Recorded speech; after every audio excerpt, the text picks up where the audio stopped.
We operate both as individuals, making individual assessments, but we also enter into deep bonds with other people, emotionally, that transcend individual intellectual desires. It sees the world from the battlefield of art versus commerce. The commercial can be a commercial cinema or a commercial film, and this is often described in the language inside the British Film Institute as a multiplex film. Because we need great art and we need great creativity.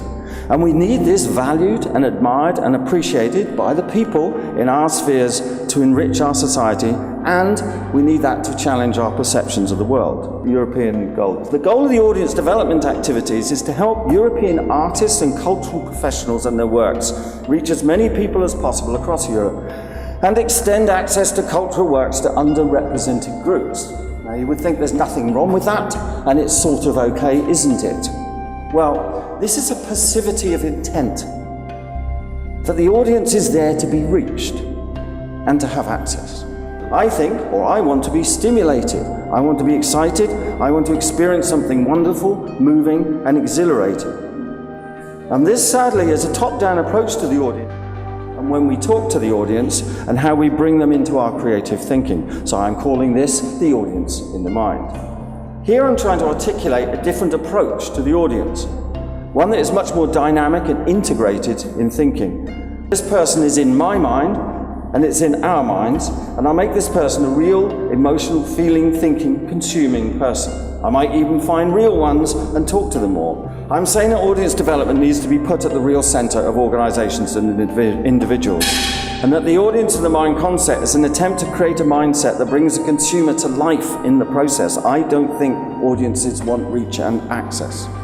Because here I believe that a cultural elite are making policies that are increasingly not connected to the real world of people and not linked to what people are really looking for. And again, you could put that as a statement in terms of audience development and cultural connection and how important culture is to people and how much it can move people and how much it can really engage with people. So my argument is, understand as Beyond did that we are hopelessly addicted to groups and to being an individual. Build an audience in our mind to focus on. Build out from an audience in the mind into our audience groups to create impact. But most importantly, frame any objective or artifact in what the audience would really, really want to engage with. Try to create an audience development policy that uses words like excitement, emotional joy, or challenging experiences.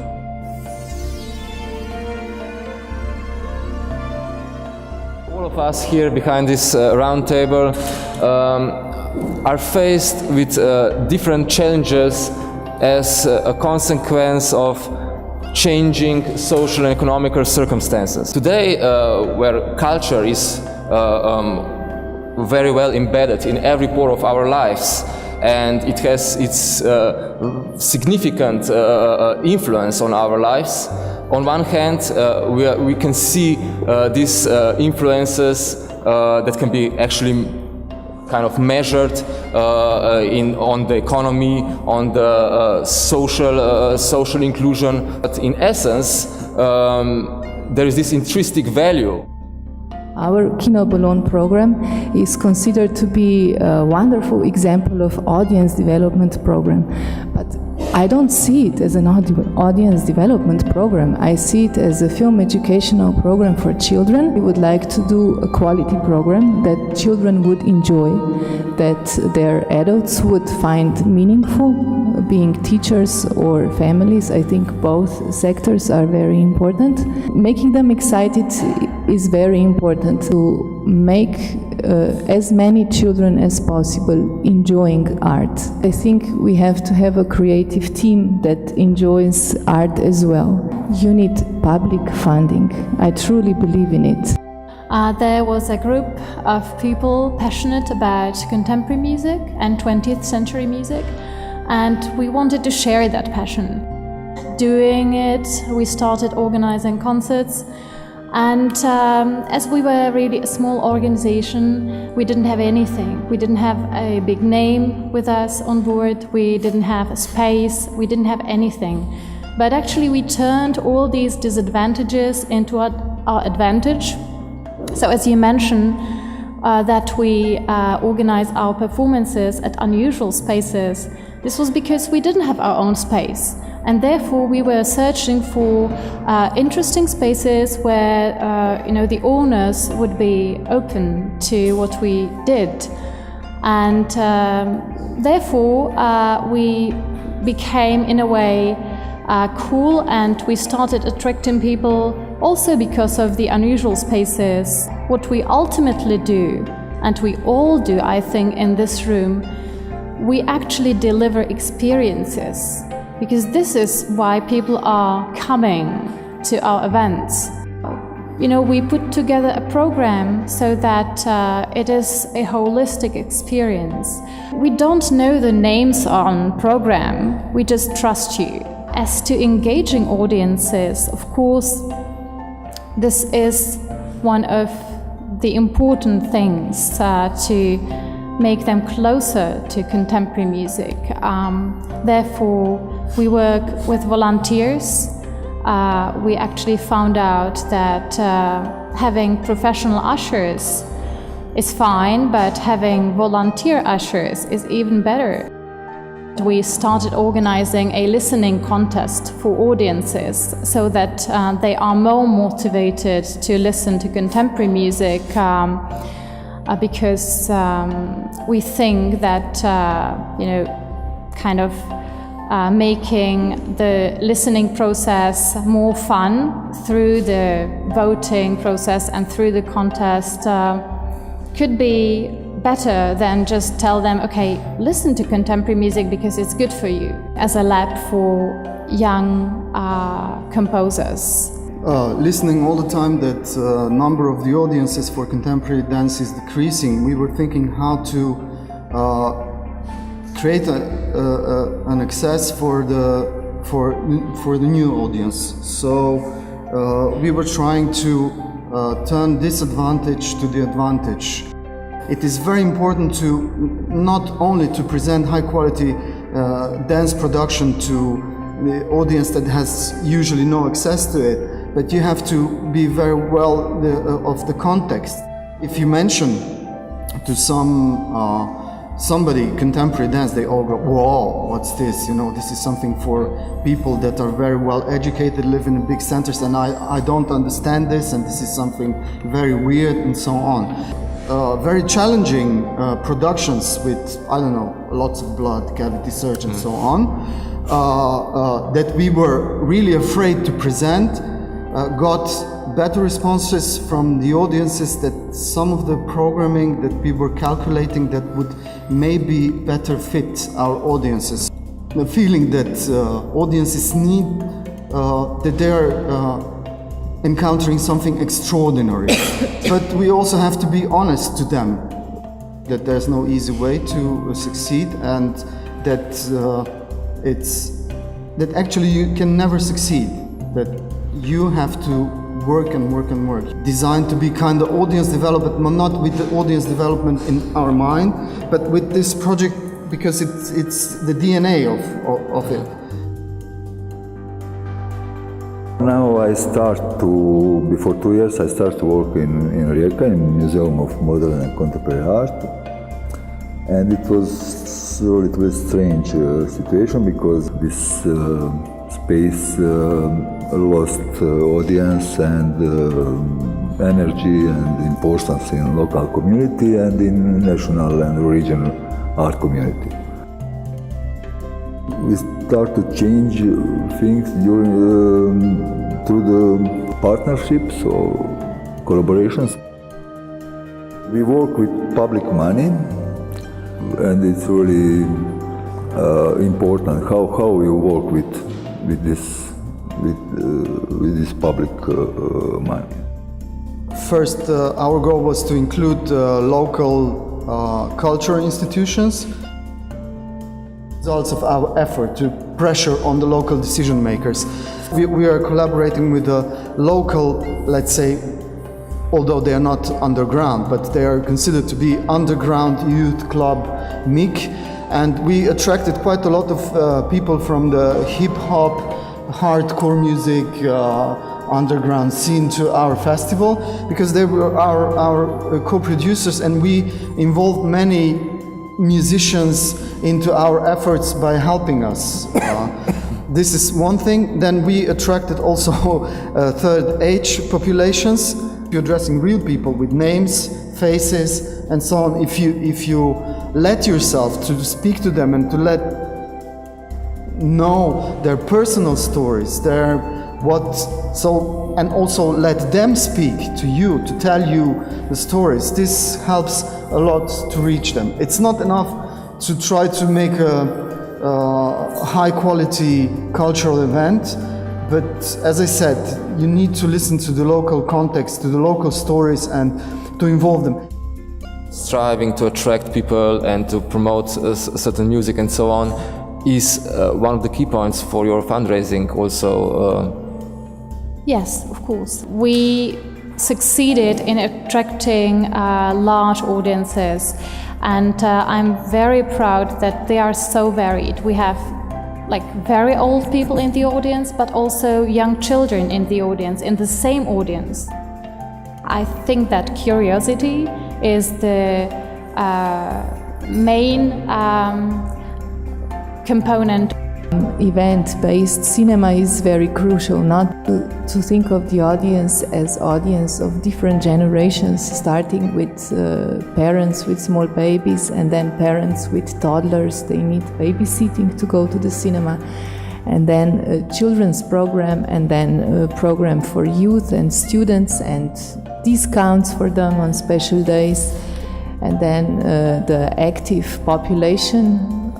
All of you are our audience, I know. Trying to figure out different interests, and for that we have to have a creative team, but we also have to have an excellent database. Some of the programs are very much focused on the quality content. Some of the programs are more focused on attracting as many audiences as possible, or to think of the quantity. Audience development is not just about new audience and more audience. By supporting these kind of projects, they really show that they understand that the quality also matters, the quality of our work, and actually getting funding for something that has no bigger outcome, like a website, like a festival, but just giving us experts in film literacy opportunity to meet and reflect our work definitely brings something to audience development in a quality sense in a long term. Many artists who are really professionals, and they produce some informal way really good work, but they forget the next step, and they working with people like in zoo. You know, they ask people in the factory for collaboration. They shoot movie and they leave. To discuss this, we invite artists, we invite local community, we invite people, not audience. We start to work in the street. This is Palica project and project for public space with some really interesting topics who are related with local problems and local society. Everything what we do is a failure at the beginning. You know? It's because we are really trying to change the way the things are done, and then in many times it happens that you're not very well prepared, but you learn quickly, and we learn also from our partners. So it's impossible to reach them all. You have to focus on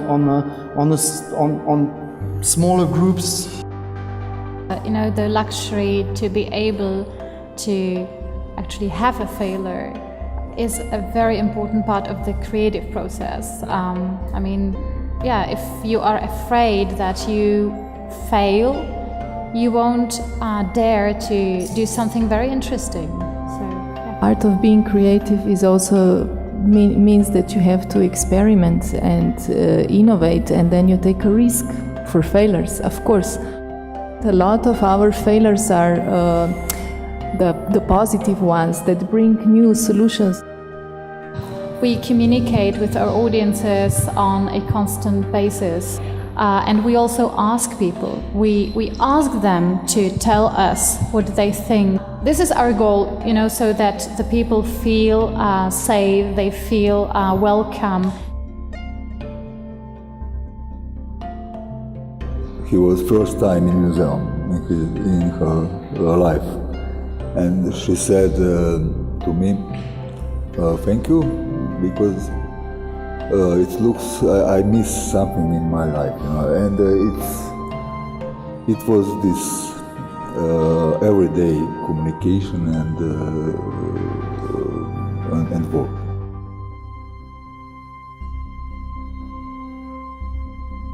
To know the public, to make segmentation of the public, to know what kind of voice from the community to listen to. All the time we apply questionnaires, we apply analyzers. And for instance, if the public decided that in 2008 they need public transport for free to go to the museum till 4 o'clock in the morning, we hopefully create a strategic partnership with the municipality, and now they have a public transport for free. If they decided that they want to go to the museum and to have all the program and events to be checked out on the internet, on the phone application, whatever platform you need, Android or iPhone, now they could check all the events proposed by the Night of the Museum in the entire country and to go to. In 4 years since we organized Night of the Museum in Romania on this idea of having strategic circuits, we doubled the number of the persons. The former program, Culture 2007, tried to invite every cultural operator to think the project as an investment. Now, the Creative Europe new program decided to invite a cultural operator to think the project according or in direct relation are the main priority to public audience development. But these things means the same thing practically. Sustainable project to a project who invests in audience, which means also sustainable projects. And we call it user-centered design. Whenever we start the project, we never speak about goals. You always speak about goals, my goal is I want to succeed this, I want to achieve this, but I really believe in the early beginnings you only have an interest and your goal isn't clear and should be defined through the path. So what we do, we say, okay, our interest is this and this and this, and we try to identify the people who have the same interests as we do in the project. After the design process starts and we deal with it, we always invite them into the process again and again. So our intention is to try to promote and find new ways, new models of monetization, of distribution. Film industry, which is also facing huge changes in the last 2 decades, as did the music industry also. We have generations that have never actually paid a single cent for an audio recording. Film field, we are of course seeing that decline of people going to the cinemas. Piracy, in my opinion, it's not the problem on the user part of it, but on the other side where the money is.